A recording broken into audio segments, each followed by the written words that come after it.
يا أيها الذين آمنوا اذكروا الله ذكرا كثيرا وسبحوه بكرة وأصيلا هو الذي يصلي عليكم وملائكته ليخرجكم من الظلمات إلى النور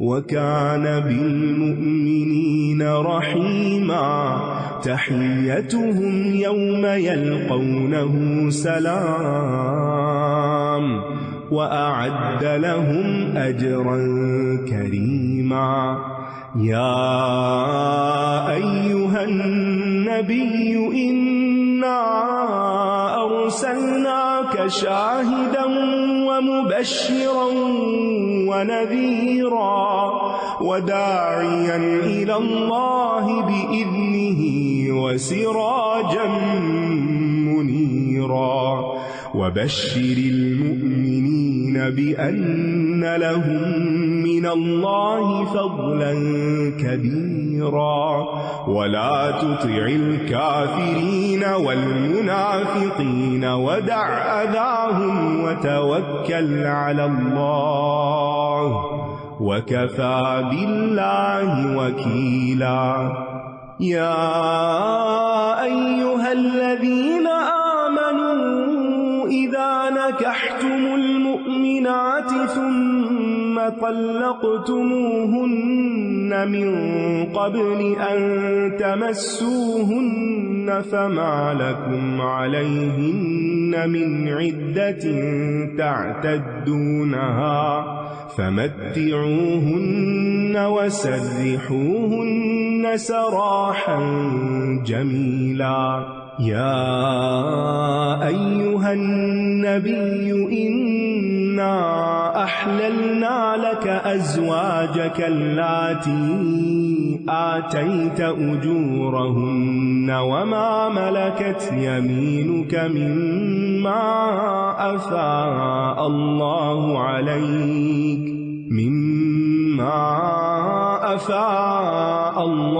عليك وبنات عمك وبنات عماتك وبنات خالك وبنات خالاتك اللاتي هاجرن معك وبنات خالاتك اللاتي هاجرن معك وامرأة مؤمنة إن وهبت نفسها للنبي إن أراد النبي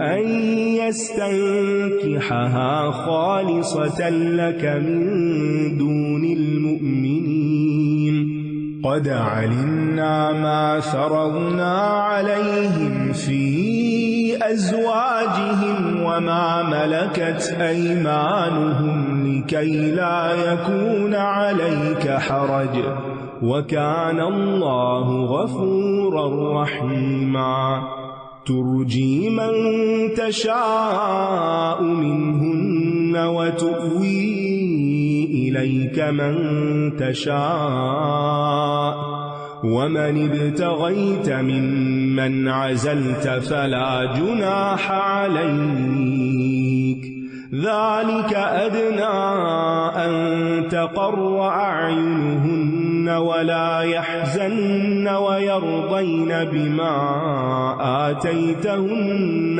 كلهن والله يعلم ما في قلوبكم وكان الله عليما حليما لا يحل لك النساء من بعد ولا أن تبدل بهن من أزواج ولو أعجبك حسنهن إلا ما ملكت يمينك وكان الله على كل شيء رقيبا۔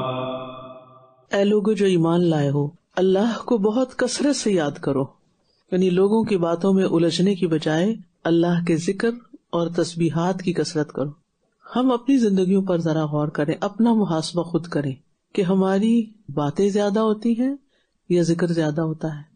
لوگوں سے بحث مباحثہ، لوگوں سے فون پہ باتیں، چیٹنگ پہ بات، سوشل میڈیا پہ ادھر ادھر کے ان نون پیپل کے میسیجز پڑھ کے ان پہ اپنے کمنٹس دینا، یعنی جن سے ہمارا نہ کوئی تعلق نہ واسطہ، انہوں نے کوئی چیز اٹھائی کہیں سے وہاں پوسٹ کر دی، وہاں نیچے ہم کچھ لکھ رہے ہیں. کیا کر رہے ہیں ہم؟ کن باتوں میں اپنا وقت گزار رہے ہیں؟ کس چیز سے ہم اپنے دل کو بہلا رہے ہیں؟ کیوں؟ کیا ہماری زندگی اتنی بیکار ہے؟ بس ہماری یہی حیثیت ہے کہ ہم یہی شغل کرتے رہیں، یہ دیکھتے رہیں کہ لوگ کیا کر رہے ہیں اور پھر اس پر اپنا تبصرہ کرتے رہیں؟ کیا ضرورت ہے اس کی؟ اور شیطان نے اس میں اچھے بھلے عقل مند لوگوں کو الجھایا ہوا ہے، ایسا جال پھینکا ہوا ہے کہ جس سے بچ کے نکلنا مشکل ہو گیا ہے. تو خود اپنا محاسبہ کریں کہ کتنا وقت اس میں لگتا ہے اور دن بھر کے اذکار کتنے ہوتے ہیں، کتنا وقت اللہ کی یاد میں گزرتا ہے. کیونکہ جب دل اللہ کے ذکر سے خالی ہوتے ہیں نا تو پھر انسان کا دل سخت ہونے لگتا ہے، اور جب دل سخت ہوتا ہے تو اعضاء اطاعت سے رک جاتے ہیں. نماز میں بھی دل نہیں لگتا، جیسے کوئی لکڑی خشک ہو جاتی ہے تو وہ ٹوٹ جاتی ہے، اس میں لچک نہیں رہتی. اور ویسے بھی جتنا زیادہ ذکر ہوگا اتنا ہی نفاق سے دوری ہوگی، منافقین کی صفات سے انسان دور ہوگا، کیونکہ وہ اللہ کا ذکر نہیں کرتے. لا یذکرون اللہ الا قلیلا، بہت تھوڑا کرتے ہیں. تو جو شخص پریشانیوں سے نجات چاہتا ہو، اللہ کی رضا چاہتا ہو، آگ سے نجات چاہتا ہو، اسے پھر اللہ کے ذکر کی کثرت کر دینی چاہیے. اور کثیر کی کوئی حد نہیں مقرر کی کہ بس یہاں آ کے رک جاؤ، جتنا کر سکو اتنا ہی فائدہ مند ہے. اور بے حساب کیا کریں، صرف گن گن کے نہ کیا کریں. گننا صرف اس لیے ہو کہ کم از کم اتنا تو ہو، جیسے دن میں 70 یا 100 بار استغفار گن کے کر رہے ہیں، یعنی اتنا تو میں نے ٹارگٹ پورا کرنا ہے، پھر اس سے اگر زیادہ ہو گیا تو اللہ کا فضل ہے. اور اللہ کے ذکر سے ہی دلوں کو اطمینان ملتا ہے. الا بذکر اللہ تطمئن القلوب. اور جب دل مطمئن ہوتے ہیں تو انسان کی بصیرت بھی واضح ہوتی ہے اور انسان کو اپنے مقاصد بھی واضح نظر آتے ہیں. اور ویسے بھی انسان اللہ کو جیسے یاد کرتا ہے اللہ تعالیٰ بھی اس کو ویسے ہی یاد کرتے ہیں. اور مومن روحوں کی یہ غذا ہے، وہی ہے جو تم پر رحمت بھیجتا ہے اور اس کے فرشتے دعائے رحمت کرتے ہیں تاکہ وہ تمہیں اندھیروں سے روشنی کی طرف نکال لائے، اور وہ مومنوں پر بہت رحم کرنے والا ہے. صلاۃ کی نسبت اللہ کی طرف ہو تو مطلب ہوتا ہے اللہ تعالیٰ اپنی مہربانی اور فضل اور رحمت نازل فرماتا ہے. فرشتوں کی طرف ہو تو دعائے رحمت مراد ہوتی ہے.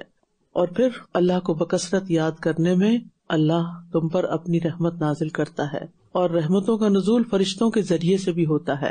اور اللہ کی رحمت کا نتیجہ ہوتا ہے کہ انسان کفر سے، شرک سے، بدعت سے، جہالت سے اور ان سب غموں کے اندھیروں سے نکل آتا ہے، روشنی کی طرف جانا آسان ہو جاتا ہے. اللہ تعالیٰ اپنے بندوں پر بڑا ہی مہربان ہے، اسی لیے اس نے ہمیں اس کا حکم دیا. ان کی دعا جس دن وہ اس سے ملیں گے، یعنی مومنوں کی دعا جس دن وہ اس سے ملیں گے سلام ہوگی، اور اس نے ان کے لیے عمدہ اجر تیار کر رکھا ہے. یعنی جنتیوں کے لیے اللہ کی طرف سے سلام ہوگا اور ان کے لیے ایسی نعمتیں ہوں گی جن کا انہوں نے تصور بھی نہ کیا ہوگا. ہم میں سے ہر انسان اپنی زندگی کو کامیاب اور خوشگوار بنانا چاہتا ہے، اور پھر ایسی کامیابی کہ جس کو کبھی زوال نہ ہو. وہ دنیا میں نہیں ایگزسٹ کرتی. دنیا میں ہر اوپر جانے والا نیچے آتا ہے. یہ ایک اصول ہے کہ آپ دیکھیں کوئی بھی چیز اوپر پھینکے تو کیا ہوگی؟ نیچے. ہر بلندی کو زوال ہے یہاں، لیکن جنت میں درجات کی بلندی ہے اعمال کے ساتھ، اور نیچے نہیں کو لایا جائے گا. اے نبی، بے شک ہم نے آپ کو گواہی دینے والا اور خوشخبری دینے والا اور خبردار کرنے والا بنا کر بھیجا ہے. شاہد کا مطلب مشاہدہ کرنا نہیں یہاں کہ آپ سب کے ہمارے اعمال دیکھ رہے ہیں. بعض لوگوں نے یہ غلط مطلب یہاں سے نکالا ہے، گواہ کے معنوں میں ہے. اور پھر ایک داعی دین کو پہلے خوشخبری سنانی چاہیے اور اس کے بعد ڈرانا بھی چاہیے، اور اس کے اذن سے، یعنی اللہ کے اذن سے، اللہ کی طرف دعوت دینے والا اور روشنی کرنے والا چراغ، سراج منیرا. نبی صلی اللہ علیہ وسلم کے لیے سورج اور چاند دونوں کی صفات کو جمع کیا گیا ہے. یعنی ایک جگہ قمر منیرا، منیرا قمر کی صفت ہے قرآن میں، اور وہاج جو ہے سورج کی صفت ہے، تو دونوں ہی آپ کے لیے آئے. اور نبی صلی اللہ علیہ وسلم سے ایسے ہی ہدایت اور روشنی حاصل ہوتی ہے جیسے سورج اور چاند سے ہوتی ہے. آپ کے طلوع ہونے کے بعد کسی اور کی روشنی کی ضرورت نہیں رہتی. نبی صلی اللہ علیہ وسلم کی آمد سے پہلے دنیا اندھیروں میں ڈوبی ہوئی تھی. جیسے رات کے اندھیرے کو ختم کرتا ہے سورج کا چراغ، اسی طرح آپ ہر طرح کے اندھیروں کو دور کرنے والے ہیں، خیر اور شر کے راستوں کو واضح کرنے والے ہیں. اور اپنے رب کی پہچان کے لیے بھی ہمیں نبی صلی اللہ علیہ وسلم کی لائی ہوئی تعلیم ہی کی ضرورت پڑتی ہے. اور آپ مومنوں کو خوشخبری دے دیجئے کہ یقیناً ان کے لیے اللہ کی طرف سے بہت بڑا فضل ہے. یہ ایمان والوں کے لیے کتنی بڑی خوشخبری کہ ایمان کی وجہ سے ان کے لیے اللہ کا بڑا فضل ہے. اور آپ دیکھیے کہ جس طرح نبی صلی اللہ علیہ وسلم پر اللہ کا فضل ہے کہ آپ ایک چنے ہوئے پیغمبر ہیں، اسی طرح آپ کی امت پر بھی اللہ کا فضل ہے اور وہ تمام امتوں میں سے افضل ہے. اور پھر یہ ہے کہ یہاں پر آپ دیکھیے کہ آپ کو کہا گیا کہ خوشخبری دیجیے. قرآن مجید میں کئی دفعہ یہ لفظ آتا ہے، بشر المومنین، بشر المحسنین، بشر المخبتین، بشر الصابرین. تو ہمیں بھی زیادہ تر خوشخبریاں پھیلانے والا ہونا چاہیے. لیکن عموماً ہمارے پاس خبر کے نام سے کوئی بری بات ہی ہوتی ہے جو ہم نے کسی کو سنانی ہوتی ہے. اور یہ ہے کہ یہ سب سے زیادہ امید دلانے والی آیات میں سے ہے، وہ بشر المؤمنین بان لہم من اللہ فضلا کبیرا. جب آپ اللہ کا بہت بڑا فضل چاہتے ہوں تو کیا کریں؟ ایمان مضبوط کریں، ایسے کام کریں جن سے ایمان مضبوط ہو. یہ کہیں لکھ کر لگا لے تاکہ کبھی مایوسی آنے لگے یا غم آنے لگے تو آپ کا دل کھل اٹھے اس کو پڑھ کر. اور آپ کافروں اور منافقوں کی بات نہ مانیے اور ان کی اذیت رسانی کو نظر انداز کر دیجئے، ستانے والی باتوں کو اگنور کر دیجئے. وہ اتنی امپورٹنٹ نہیں ہے، اہمیت کے لائق نہیں ہے. اور اللہ پر توکل کیجئے اور کافی ہے اللہ کا ارساز. یہ اگرچہ نبی صلی اللہ علیہ وسلم کو حکم دیا جا رہا ہے، لیکن ہم سب کو بھی اس سے سیکھنا چاہیے کہ لوگوں کی تان و تشنیع کرنے والی باتوں کی پرواہ نہ کیا کریں. ہم لوگوں کی باتوں کی جب ہم پرواہ کرتے ہیں نا تو اپنی ہی منزل کھو دیتے ہیں. اپنا کام پوری توجہ سے کرنا چاہیے اور دوسروں کے رویوں کو اللہ کے حوالے کر دینا چاہیے کہ ان کے مقابلے میں مجھے اللہ ہی کافی ہے. اور جو شخص غلط رویوں کو نظر انداز کر سکتا ہے وہ کامیابی کی منزل کا مسافر ہوتا ہے، وہ کسی نہ کسی دن کامیاب ہو جاتا ہے. اور جو ہر فضول بات کرنے والے کی بات پر الجھنے لگتا ہے تو اس کا سفر بہت طویل ہو جاتا ہے اور منزل تک پہنچنا مشکل ہو جاتا ہے. اور یوں انسان ہر بات سن کے اس کو سنجیدہ لے کے اس پہ رونا دھونا شروع کر دے تو خود ہی نفسیاتی مریض بن جاتا ہے. امام احمد بن حنبل کے بارے میں آتا ہے کہ کوڑے لگنے کی وجہ سے ان کے جسم کا بعض حصہ ڈیڈ ہو گیا تھا اور اس کی وجہ سے وہ تکلیف میں رہتے تھے، جس کی وجہ سے پھر ان کے جسم کے وہ حصے کاٹے گئے تھے، یعنی وہ گوشت کاٹا گیا تھا. تو جو ان کا معالج ہے وہ کہتا ہے کہ میں جب آلے جراحت سے ان کی پشت چیر کر گوشت الگ کر رہا تھا تو آپ فرماتے جا رہے تھے، اے اللہ معتصم کی مغفرت فرما. میں نے کہا کہ لوگوں پر ظلم ہو تو وہ بددعائیں دیتے ہیں کیونکہ معتصم کے حکم سے کوڑے لگے تھے نا، اور آپ معتصم کی مغفرت کی دعا کر رہے ہیں جبکہ اس نے ظلم کے پہاڑ توڑ دیا آپ پر. فرمانے لگے یہ سب باتیں اپنی جگہ ہیں مگر وہ رسول اللہ صلی اللہ علیہ وسلم کے چچا کی اولاد میں سے ہے. مجھے حیا آتی ہے کہ میں روز محشر حضور کے پاس اس حال میں آؤں کہ ان کے رشتہ دار اور میرے درمیان جھگڑا ہو، بس میں نے اسے معاف کر دیا. یہ ہوتے ہیں علم والے، اس کو کہتے ہیں صاحب علم ہونا. وہ کسی کو معاف کرنے کا کوئی نہ کوئی بہانہ ڈھونڈ لیتے ہیں اور ہم کسی پر گرفت کرنے اور پکڑنے کا کوئی نہ کوئی بہانہ ڈھونڈ لیتے ہیں، زندگی اپنی میزریبل بنائے رکھتے ہیں. تو معاف کرنے والے ہی کامیاب ہوتے ہیں، ان کے دل سب سے زیادہ پرسکون ہوتے ہیں. اے لوگو جو ایمان لائے ہو، جب تم مومن عورتوں سے نکاح کرو پھر تم انہیں ہاتھ لگانے سے پہلے ہی طلاق دے دو تو تمہارے لیے ان پر کوئی عدت نہیں جسے تم شمار کرو، بس تم انہیں کچھ دے دلا دو اور بھلے طریقے سے رخصت کر دو. یعنی معاملات کو پیچیدہ کرنے کی بجائے ان کو حل کرنا چاہیے. ہم بعض اوقات چھوٹے سے مسئلے میں بہت بڑا ری ایکشن شو کرتے ہیں، تو چیزوں کو جو جتنی ہے نا اتنا ہی رہنے دیں، وہ بڑا نہ کریں. یعنی بعض اوقات اتنی ایگزیجریشن کرتے ہیں، ذرا سی درد ہوگی اتنا کراہیں گے، اتنا اس کو بڑا کر کے دکھائیں گے. کوئی چھوٹی سی بات کسی نے کر دی اس کو ایک بہت بڑا ایشو بنا لیں گے. کسی کے ساتھ کوئی اختلاف ہو گیا اس کے ساتھ ہمیشہ کا بیر یا دشمنی ڈال کے بیٹھ جائیں گے. اس سے پرہیز کریں، مسائل کو چھوٹا کریں، بڑا نہ کریں. زندگی کو آسان کریں، مشکل نہ کریں. غیر ضروری چیزوں میں مت الجھیں. اور بعض اوقات ہم سمجھتے ہیں کہ ہماری کوئی پریشانی کوئی اور ہی ختم کرے گا اور اپنے رویے میں کوئی تبدیلی نہیں لاتے اور دوسروں پہ بھروسہ کرتے ہیں، جبکہ مسائل کا حل صرف اللہ کے پاس ہوتا ہے، بندوں کے پاس کچھ نہیں ہوتا. بندوں سے ہم مشورہ کر سکتے ہیں، دعا کے لیے کہہ سکتے ہیں، لیکن ان پہ بھروسہ نہیں کر سکتے، ان پہ توقعات نہ رکھیں.